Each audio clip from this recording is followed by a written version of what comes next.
Hello everyone, welcome back to our channel. तो इस channel पे हम एक नया सीरीज स्टार्ट कर रहे हैं जो कि है डिकोडिंग द कॉन्स्टिट्यूशन।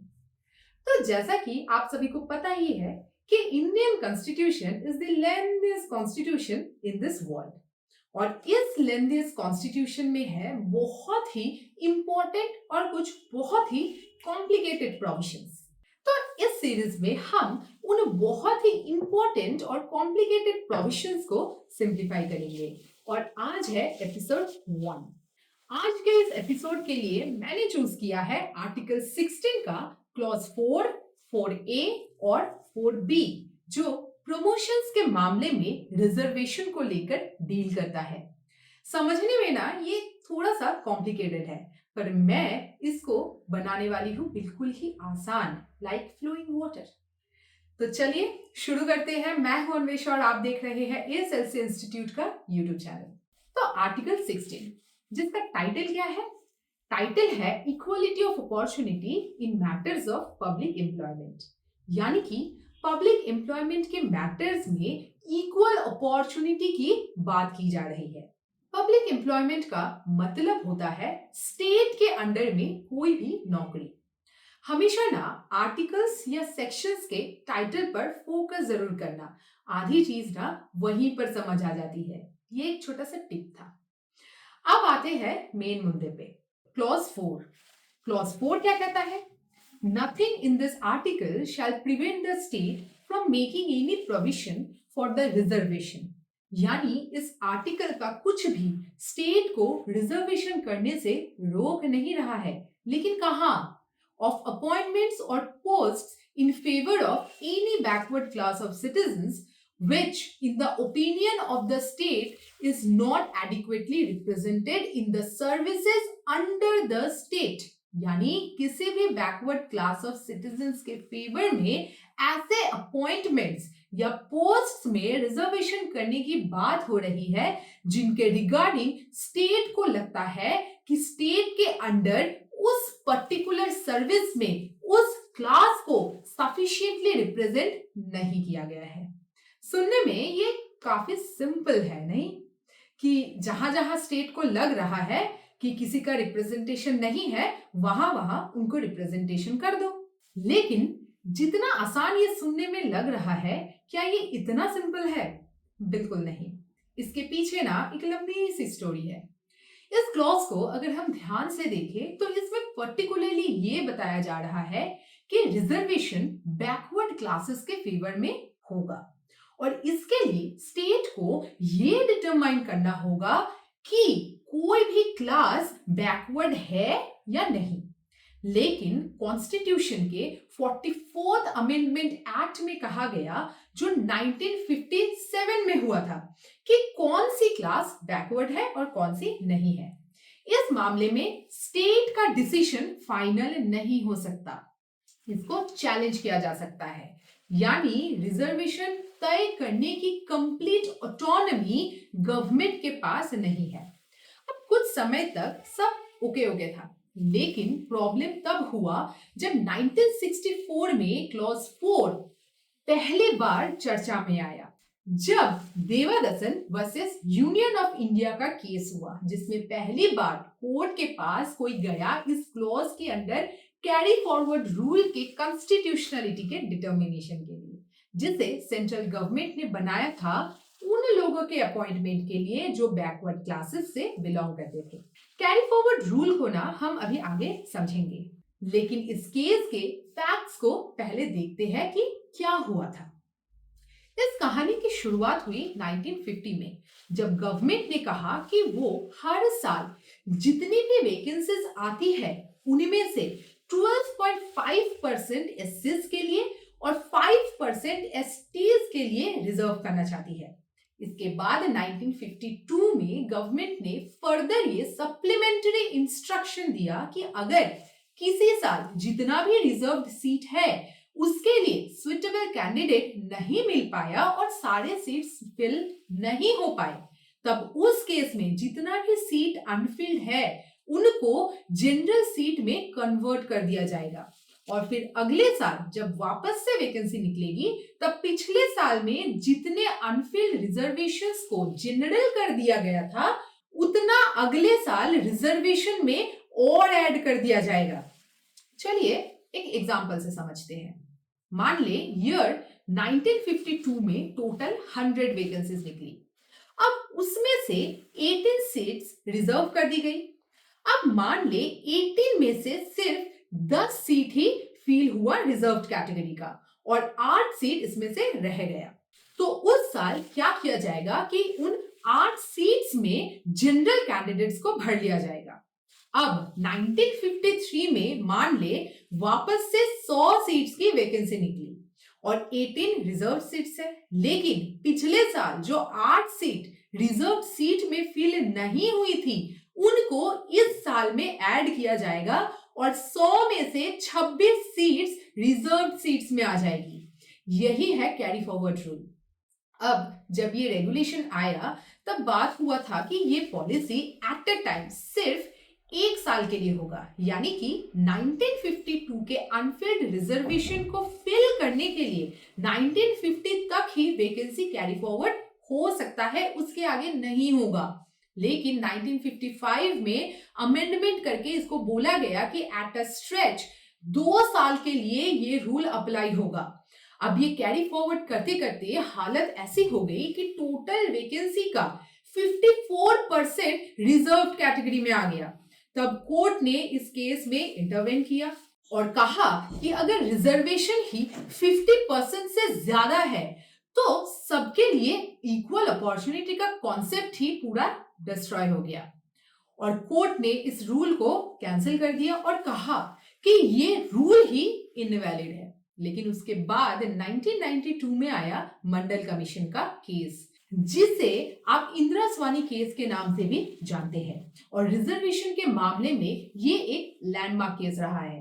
इस केस में कोर्ट ने प्रीवियस देवादसन केस को ओवररूल कर दिया और उसकी जगह पर ये बोला कि ये कैरी फॉरवर्ड रूल तब तक वैलिड हो सकता है जब तक 50% रिजर्वेशन के बेंचमार्क को क्रॉस नहीं किया जाता। और ये 50% रिजर्वेशन किस हिसाब से होगा? जितना वैकेंसी निकलेगा उसका 50% तक रिजर्व हो सकता है अनलेस कोई एक्स्ट्रा ऑर्डिनरी सर्कमस्टांसेस है। यानी कि यहां पर भी एक लूप होल रह गया कि एक्स्ट्रा ऑर्डिनरी सर्कमस्टांसेस में रिजर्वेशन 50% से ऊपर जा सकता है। अब इससे हमारी सरकार बहुत खुश नहीं थी और उन्होंने कॉन्स्टिट्यूशन का 81st अमेंडमेंट कर दिया इन द ईयर 2000 और एक क्लॉज ऐड कर दिया 4B, ठीक है, आर्टिकल 16 में। अब ये क्लॉज क्या कहता है? ये क्लॉज कहता है कि पिछले साल के जितने भी बैकलॉग वैकेंसीज है वो करेंट ईयर के 50% रिजर्वेशन में काउंट ही नहीं हो सकता। अब यहां तक कहानी में ये देखना था कि इस अमेंडमेंट का इफेक्ट क्या होगा, लेकिन इस अमेंडमेंट से पहले का पोजीशन यही था कि किसी भी गिवन पॉइंट ऑफ टाइम में 50% से ज्यादा रिजर्वेशन नहीं किया जा सकता था। और 1988 के PNT schedule caste /tribe employees welfare association versus Union of India के केस में कोर्ट ने कहा था कि ये जो आर्टिकल 16 का क्लॉज 4 था ये एक एनेबलिंग प्रोविजन था, यानी कि चाहे तो रिजर्वेशन 50% तक कर सकते हैं, लेकिन कोई रिट के मदद से गवर्नमेंट को रिजर्वेशन करने के लिए कंपेल नहीं किया जा सकता। इसके अलावा general manager S railway versus Rangachari, इस केस में सुप्रीम कोर्ट ने कहा था कि स्टेट रिजर्वेशन सिर्फ फ्रेश अपॉइंटमेंट के केस में ही नहीं बल्कि प्रमोशन के मामले में भी रिजर्वेशन कर सकती है। इस जजमेंट को भी मंडल कमीशन के केस में ओवररूल कर दिया गया और कहा गया कि रिजर्वेशन सिर्फ और सिर्फ फ्रेश अपॉइंटमेंट्स के रेस्पेक्ट में हो सकता है, प्रमोशन के रेस्पेक्ट में नहीं होगा। मंडल कमीशन केस में यह भी अपहोल्ड किया गया था कि क्लॉज 4 के अंडर बैकवर्ड क्लासेस को नौकरी के मामले में हर बेनिफिट और कंसेशन दिया जा सकता है। तो अब इस पर्टिकुलर क्लॉज 4 के स्टोरी को थोड़ा रैप करें तो इस प्रोविजन के अंडर बेनिफिट किसे मिलेगा? 2005 के EV Chinnaiah versus state of Andhra Pradesh के केस में कोर्ट ने स्टेट गवर्नमेंट से कहा कि वो ST/SC लिस्ट के साथ में छेड़खानी नहीं कर सकते। ऐसा करने का अधिकार सिर्फ पार्लियामेंट के पास ही है। Ashoka Kumar Thakur versus Union of India जो 2008 का केस है, इसमें कोर्ट ने कह दिया कि ST/SC पर क्रीमी लेयर का कॉन्सेप्ट अप्लाई नहीं होता। क्रीमी लेयर यानी कि बैकवर्ड क्लासेस में जो बेनिफिशियल कंडीशन में है उनको क्रीमी लेयर बोलेंगे। अब अगर रिजर्वेशन के रीसेंट स्टेटस को देखें तो M Nagaraj versus Union of India के केस से कोर्ट ने इस डिबेट का फाइनली एंड किया और कहा कि ये रिजर्वेशन ना तो किसी के लिए स्पेशल फेवर है ना ही लॉ का वायलेशन है, रादर ये इक्वालिटी इंश्योर करने का एक तरीका है। इसका मतलब है बेनिफिट उनको दिया जाएगा जो सदियों से वंचित है, ताकि वो भी बाकियों के साथ समान स्थान पर आ सके। आर्टिकल 16 में हम डिस्कस करेंगे क्लॉज 4A जिसे 77th अमेंडमेंट एक्ट 1995 से इंसर्ट किया गया था। इस क्लॉज में बोला गया कि इस आर्टिकल में जो कुछ भी बोला गया है उसके बावजूद भी स्टेट किसी भी ST या SC के फेवर में प्रमोशन के मामले में रिजर्वेशन कर सकती है। अगर स्टेट को लगता है कि उनका स्टेट के अंदर सर्विसेज में एडिक्वेट रिप्रेजेंटेशन नहीं है तब कर सकती है। लेकिन ये अमेंडमेंट आखिर क्यों किया गया? तो जैसा हमने डिस्कस किया कि मंडल कमीशन केस में बोला गया कि प्रमोशन के मामले में कोई भी रिजर्वेशन नहीं हो सकता, लेकिन 77th अमेंडमेंट से स्टेट को एक्सक्लूसिवली अलाउ किया गया कि वो चाहे तो STs और SCs के फेवर में प्रमोशन के केस में भी रिजर्वेशन कर सकती है। अब इसके बाद Union of India versus Veerpal Singh Chauhan और आगे चलकर Ajit Singh versus state of Punjab, ये दो केस सामने आया जिसमें कोर्ट ने कहा कि भले ही STs SCs का रिजर्वेशन के चलते प्रमोशन पहले हुआ, इसके बावजूद भी जनरल कैंडिडेट का अगर बाद में उसी हायर पोस्ट पर प्रमोशन होता है तो वो वापस से सीनियरिटी में आ जाएंगे और इसको कोर्ट ने कैचअप रूल कहा। लेकिन इससे हुआ क्या? इससे जनरल कैंडिडेट का बंदा ही सीनियरिटी पर रहा। तो इस डिलेमा को सॉल्व करने के लिए 2001 में इस क्लॉज 4A को कॉन्स्टिट्यूशन के 85th अमेंडमेंट के थ्रू वापस अमेंड किया गया और पार्लियामेंट ने विद कंसीक्वेंशियल सीनियरिटी इस शब्द को इस प्रोविजन में जोड़ दिया और इस कैचअप रूल को खत्म कर दिया। अब ये कॉन्सिक्वेंशियल सीनियरिटी, इसका मतलब क्या है? सिंपल तरीके से समझते हैं, ठीक है? तो ST/SC कैंडिडेट का पहले प्रमोशन होता है हायर पोस्ट पर, उसके बाद में जनरल कैटेगरी का सीनियर पोस्ट पर प्रमोशन होता है। अब इस कॉन्सिक्वेंशियल सीनियरिटी के चलते एज बिकॉज ST/SC का कैंडिडेट पहले प्रमोट हुआ था, इसलिए वो सीनियरिटी में ही रहेगा, जनरल कैंडिडेट उसको ओवरटेक नहीं कर पाएगा। तो कैचअप रूल और कॉन्सिक्वेंशियल सीनियरिटी में एक ही डिफरेंस है, कैचअप में जनरल कैंडिडेट प्रमोट होने के बाद सीनियरिटी को वापस ले लेता है, लेकिन कॉन्सिक्वेंशियल सीनियरिटी में ST/SC का जो कैंडिडेट प्रमोशन के साथ सीनियरिटी भी परमानेंटली होल्ड करता है, जनरल उसको ओवरटेक नहीं करता। जैसे मान ले A एक SC बंदा है और B जनरल है और दोनों सेम ग्रेड में है, यहां है, लेकिन B सीनियर है। A को रिजर्वेशन से प्रमोशन पहले मिल गई और B को बाद में प्रमोशन मिलता है। अब कॉन्सिक्वेंशियल सीनियरिटी के बाद A ही सीनियर रहेगा और B उससे आगे नहीं जा सकता। इसी कॉन्सेप्ट को 85th अमेंडमेंट के थ्रू ऐड किया गया, लेकिन इस प्रोविजन को प्रॉपरली अप्लाई करने के लिए M Nagaraj versus Union of India के केस में सुप्रीम कोर्ट ने 3 कंट्रोलिंग कंडीशंस दिया। कोर्ट ने क्या कहा? कोर्ट ने कहा कि प्रमोशन में रिजर्वेशन देने के लिए 3 चीज को प्रूव करना होगा। नंबर 1, सफिशिएंट डेटा दिखाना होगा जिससे पता लग पाए कि एसटी या एससी ग्रुप वाकई में बैकवर्ड है। नंबर 2, ये भी दिखाना होगा कि उस ग्रुप को स्पेसिफिक कैडर या ग्रेड में एडिक्वेटली रिप्रेजेंट नहीं किया गया है। और नंबर 3, इस रिजर्वेशन के चलते कॉन्स्टिट्यूशन का आर्टिकल 335 वायलेट नहीं होना चाहिए, जिसमें यह बोला गया है कि एडमिनिस्ट्रेशन एफिशिएंट रहना चाहिए, उसमें कोई भी प्रॉब्लम नहीं आनी चाहिए।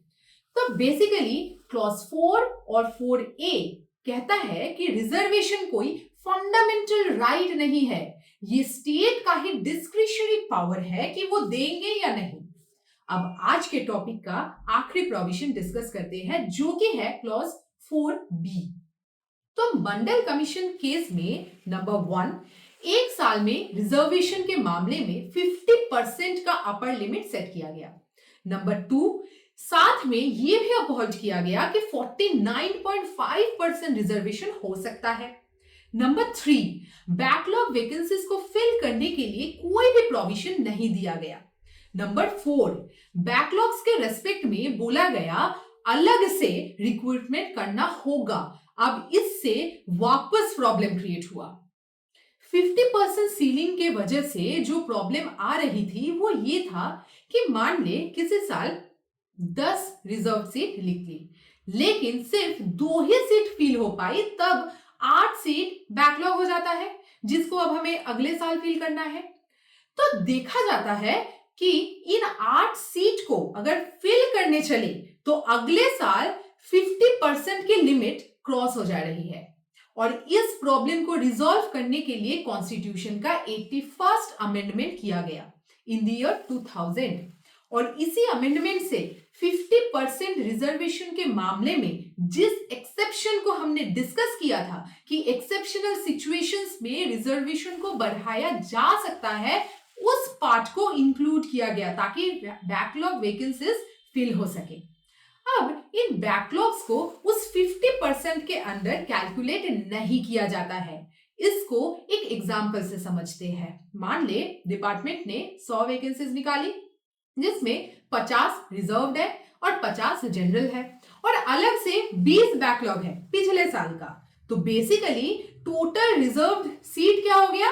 70, 50 प्लस 20। लेकिन जब इस 50% लिमिट को कैलकुलेट किया जाएगा तब उसको सिर्फ 100 नए सीट्स के अगेंस्ट कैलकुलेट किया जाएगा, और 20 जो बैकलॉग सीट है उसको इग्नोर कर दिया जाएगा। और इस तरह से ये रिजर्वेशन का इशू टोटली सॉल्व होता है। तो नागराज केस के जजमेंट को अगर हम समराइज करें तो हमें पता चलता है क्या? नंबर 1, प्रमोशन में रिजर्वेशन हो सकता है। नंबर 2, कंसीक्वेंशियल सीनियरिटी का कॉन्सेप्ट अप्लाई करना होगा। नंबर 3, एक्सेप्शनल केसेस में 50% लिमिट को ब्रेक किया जा सकता है। नंबर 4, एससीज एसटीज के लिए अलग से छूट दी जा सकती है, जैसे किसी एग्जाम में उनका क्वालिफिकेशन मार्क्स कम हो सकता है, एटसेट्रा। तो आई होप कि आपको ये कॉन्सेप्ट काफी अच्छे से समझ में आया है। नेक्स्ट कौन सा कॉन्सेप्ट आपको समझना है ये आप हमें कमेंट्स में लिखना, उसी टॉपिक को मैं एक्सप्लेन करूंगी। So thanks for watching.